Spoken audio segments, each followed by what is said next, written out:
Hola a todos. En esta ocasión vamos a hablar de las diferentes fuentes de campo magnético. El magnetismo está relacionado al movimiento de las cargas eléctricas.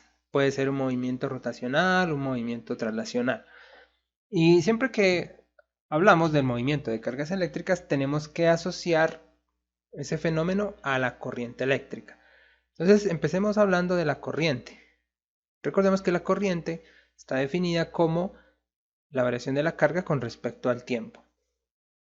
Entonces, si en el espacio se tiene una corriente en un filamento, cargas eléctricas que fluyen a lo largo de a este filamento vamos a asociarle una densidad de carga lineal uniforme, de tal manera que en cualquier punto va a existir un elemento de carga que va a ser igual a ρ sub L por dL, donde dL es un segmento de longitud del filamento a través del cual se propaga esa corriente. Si tenemos eso en cuenta, entonces la corriente puede ser descrita como dQ, que viene siendo ρ sub L por dL sobre dt. Pero la relación de L sobre dt es igual a la velocidad con la que se propagan las cargas eléctricas a lo largo de ese filamento. Entonces la corriente puede ser escrita de manera vectorial como la densidad de carga del filamento por la velocidad con la que se propagan las cargas eléctricas.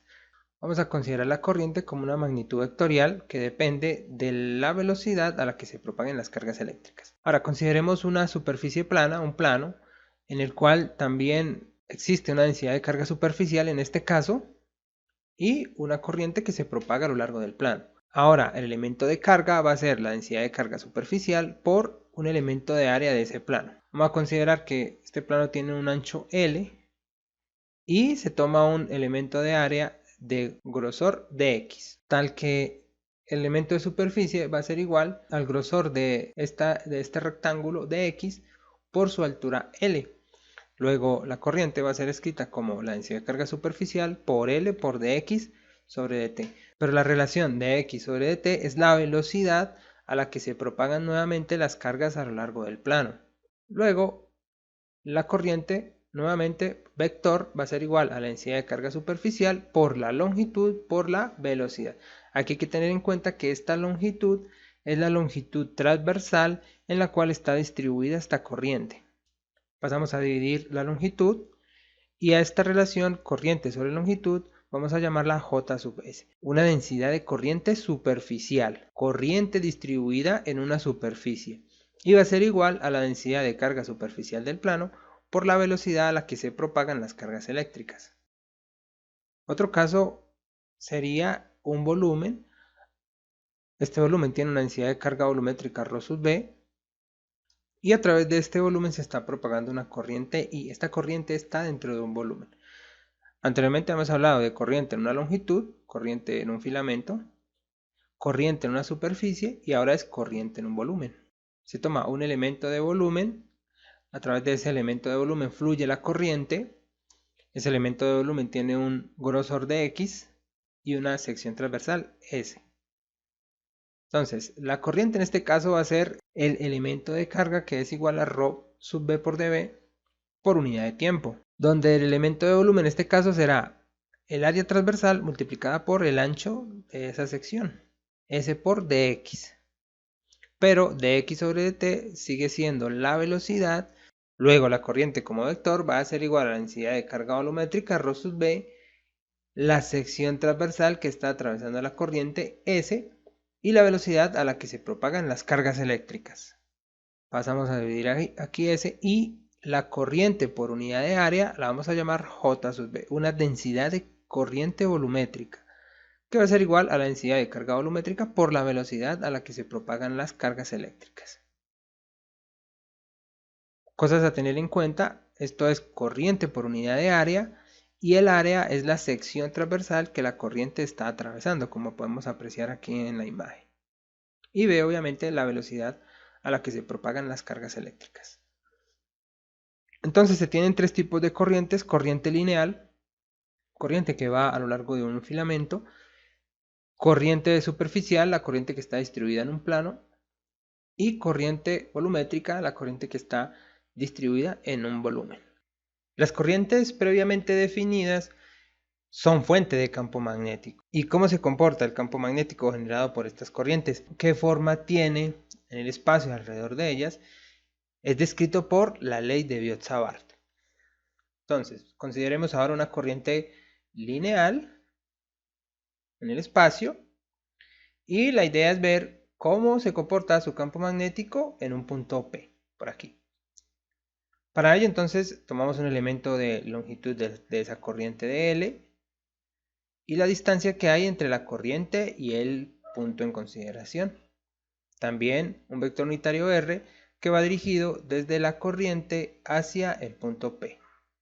La ley de Biot-Savart establece que el campo magnético es proporcional a la corriente. El campo magnético es inversamente proporcional a la distancia a la que nos paramos de esa corriente.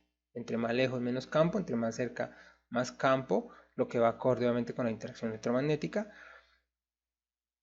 Y el campo magnético es proporcional al producto cruz entre la corriente y el vector unitario R. Es decir, el campo magnético es siempre perpendicular tanto a la dirección de propagación de la corriente como a la distancia R, dirigiéndose desde la corriente hacia el punto.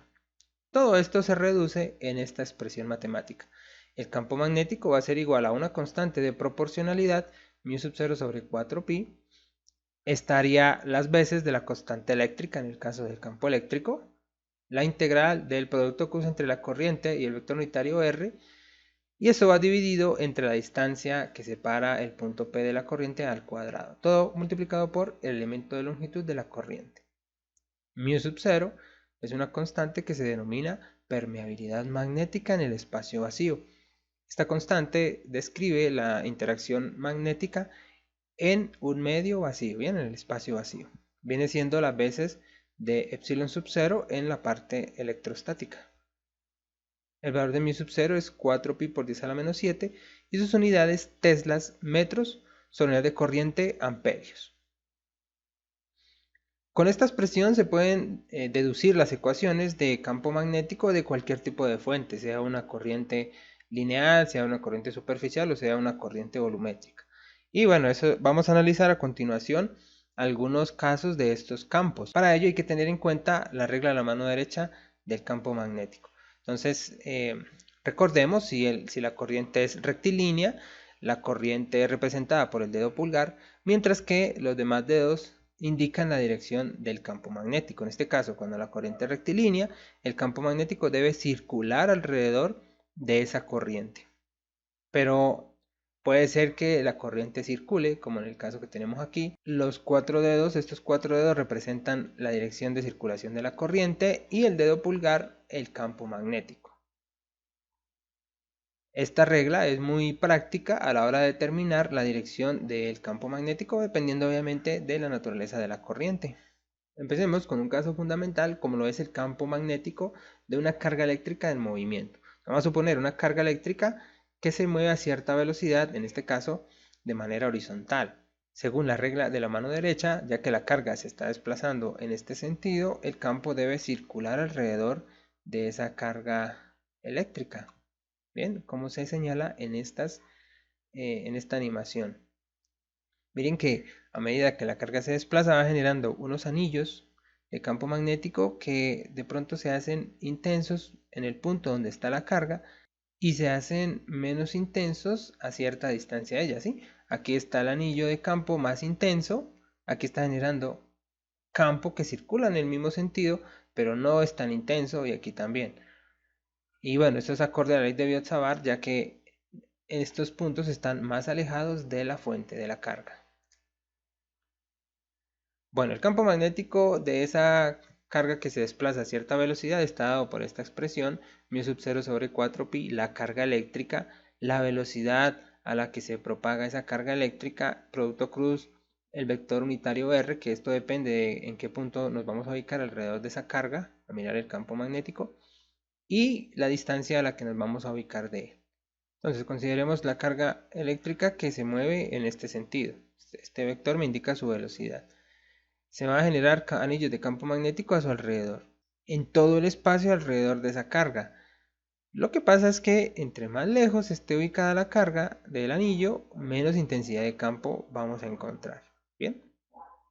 El grosor de estos anillos indica la intensidad del campo magnético. Y el campo magnético circulará en este sentido cuando la carga se desplace, como se indica en la figura. Ahora, una carga eléctrica genera entonces un campo electromagnético. Genera un campo eléctrico que es radial hacia afuera, dado por esta expresión que está aquí, constante eléctrica, carga y R cuadrado en la dirección radial, pero también genera un campo magnético a su alrededor que circula en una cierta dirección dependiendo de cómo la carga se mueva. Lo interesante aquí es ver cómo el campo eléctrico y el campo magnético son dos vectores siempre perpendiculares. Y esa es la naturaleza de las ondas electromagnéticas. Un campo eléctrico y un campo magnético siempre perpendiculares entre sí. Aquí ya estamos hablando del campo electromagnético, en este caso generado por una carga eléctrica. Otro tipo de campo que podemos estudiar es el de la corriente rectilínea. Si consideremos un segmento de cable por el cual está circulando una corriente I en este sentido. Aquí se tiene en cuenta la distancia que hay perpendicular entre el segmento de cable y un punto P donde se va a calcular el campo magnético. Para limitar el alambre entonces utilizamos un par de ángulos θ sub 1 y θ sub 2. Según la regla de la mano derecha, el campo debe circular en este sentido alrededor de este filamento.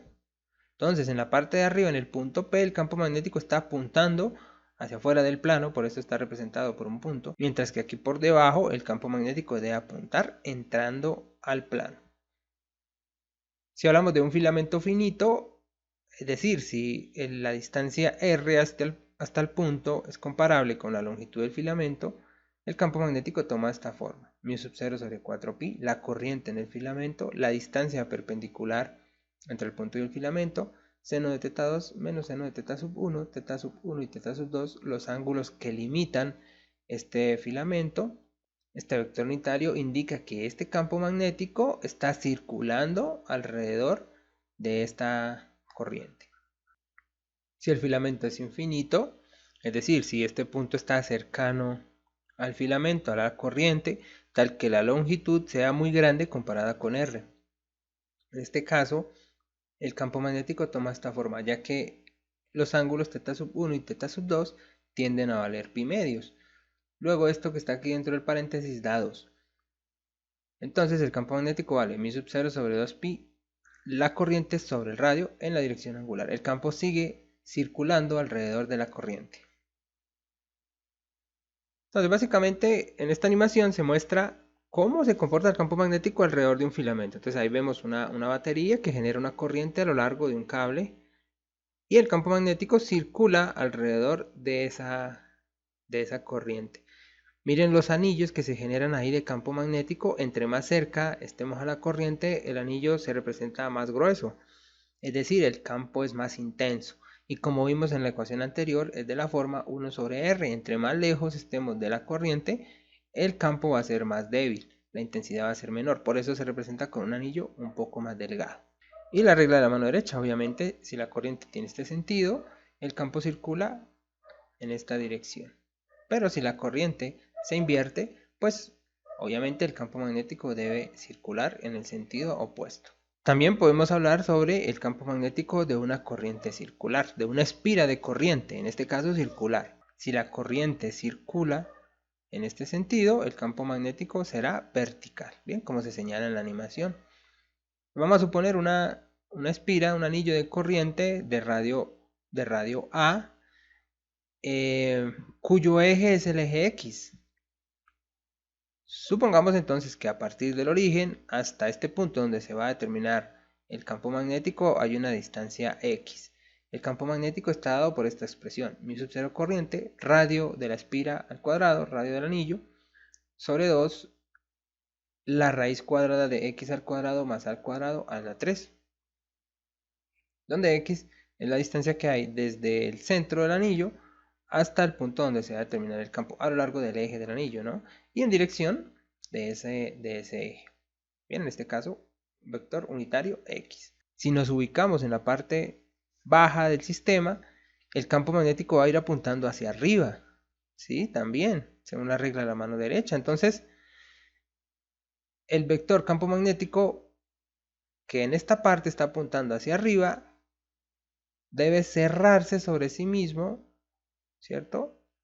Para apuntar hacia arriba en la parte baja del anillo. Recuerden que las líneas de campo se cierran sobre sí mismas, ¿no? Según la convención de líneas de campo de la que hablamos en otro video. Es un campo solenoidal. Las líneas de campo se cierran sobre sí mismas.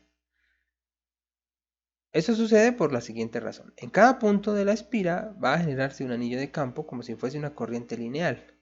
Entonces, si detallamos un poco aquí, vemos que en esta parte del anillo todo el campo apunta hacia arriba, saliendo. O sea, aquí hay un anillo de campo que si me voy a la parte interna de la espira, el campo apunta hacia arriba. Si me voy en la parte superior de la espira, el campo apunta hacia arriba, en todos los anillos de campo. Pero en la parte inferior de la espira veo que el campo de ese anillo apunta también hacia arriba, entrando por la parte baja de la espira. Entonces estas líneas de campo van a cerrarse sobre sí mismas. Aquí se genera en la parte superior un campo que es vertical hacia arriba, en la parte inferior un campo que es vertical hacia arriba, dado que las líneas de campo se cierran sobre sí mismas, como lo estamos viendo aquí en este diagrama. Lo que se va a ver es esto, líneas de campo que ingresan por un lado de la espira y salen por el otro. Entonces una espira se comporta como un imán, de hecho, polo norte y polo sur. Y las líneas de campo se cierran sobre sí mismas. El campo magnético de una placa, entonces consideremos un plano por el cual circula una corriente I, en este sentido, saliendo del plano. Bien. El campo magnético generado por esa corriente tiene la forma μ sub 0 J sub S sobre 2, donde J sub S, recordemos, es la densidad de corriente superficial. Esto es corriente por unidad de longitud. Ahora, este campo debe obedecer la regla de la mano derecha. Aquí lo tengo de manera escalar, porque esta es la magnitud del campo, no he indicado su dirección. En el caso de esta corriente, de esta placa, ya que la corriente apunta saliendo del plano, en la parte superior de la placa el campo magnético debe tener este sentido según la regla de la mano derecha, porque él debe circular alrededor de esa corriente. Entonces, si vamos a la parte inferior de la placa, el campo magnético estará invertido. El campo magnético es siempre paralelo a la lámina y de magnitud constante. ¿En qué sentido está ese vector paralelo? Bueno, depende obviamente de cómo la corriente esté distribuyéndose en la placa. Se tiene también el campo magnético de una esfera que rota. Entonces consideremos una esfera de radio R mayúscula que rota en este sentido. Bien, está rotando sobre su propio eje a una velocidad angular constante omega. Hay que analizar dos casos.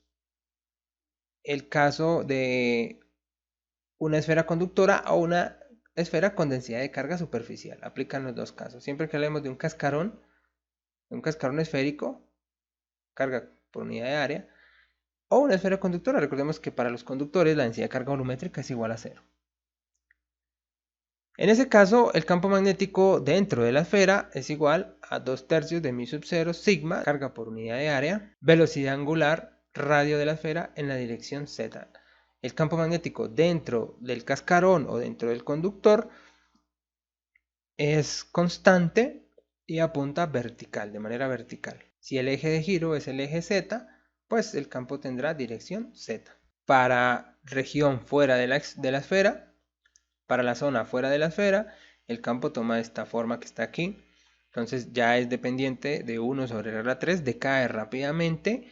Y esta dirección, este vector que está acá, que depende de θ, implica que las líneas de campo deben cerrarse sobre sí mismas. Nuevamente aquí tenemos μ sub 0, la densidad de carga superficial, la velocidad angular de la esfera con la que está rotando, el radio de la esfera a la 4 y el radio o la distancia que nos vamos a ubicar de la esfera a la 3. Entonces estas serían las líneas de campo de una esfera que rota. Por dentro, vertical hacia arriba, uniforme ese campo, vertical hacia arriba, uniforme.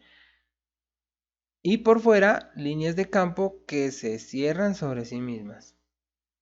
Entonces podemos ver aquí cómo la línea de campo viene dentro de la esfera, se curva en el exterior, aquí ya el campo depende de 1 sobre la 3, se curva y se cierra sobre sí misma. Vertical constante, variable, curva, cerrada sobre sí misma. Bien, es decir, esta esfera tiene polo norte y polo sur. Si vamos a una gráfica y miramos cómo se comporta el campo magnético para esa esfera rotante con densidad de carga superficial a una distancia r entre 0 y el radio de la esfera, el campo magnético es constante, no varía, vertical, bueno, lo que vemos acá. Entonces lo podemos representar por una línea horizontal. Este es el campo dentro de la esfera, pero fuera de la esfera el campo decae de la forma 1 sobre r a la 3.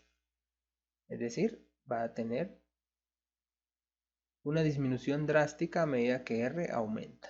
Bien, esta es una representación de cómo se comporta el campo magnético con respecto al radio cuando se habla de una esfera que rota. También se debe considerar el caso de una esfera que rota uniformemente cargada, es decir, que tiene densidad de carga volumétrica. Vamos a tener en cuenta los mismos parámetros, radio de la esfera, R mayúscula, y que rota con respecto al eje Z a una velocidad angular omega. La esfera está uniformemente cargada, el campo magnético en su interior es de esta forma. Aquí podemos apreciar que el campo magnético ya no es solamente vertical y además que varía con la posición, de la forma R cuadrado, él aumenta con el radio. Y también son líneas de campo que se cierran sobre sí mismas. Aquí la velocidad angular y la carga en la esfera. Esta carga está distribuida en todo su volumen. Ahora, fuera de la esfera, el campo magnético toma esta forma. Mu sub sigma omega r a la 4 sobre 3 r a la 3. Nuevamente nos damos cuenta cómo el campo magnético decae rápidamente. Y también son líneas de campo que se cierran sobre sí mismas. Todas estas expresiones de campo que acabamos de ver son producto de la ley de Biot-Savart, de resolver esa integral para las corrientes, ya sea superficial, volumétrica o lineal. En esta animación se puede apreciar el comportamiento del campo magnético de la Tierra. Bueno, eso era todo lo que les quería mostrar en cuanto a la ley de Biot-Savart y las fuentes de campo magnético. Espero que haya sido de su agrado este video, que les haya gustado y nos vemos en una próxima ocasión.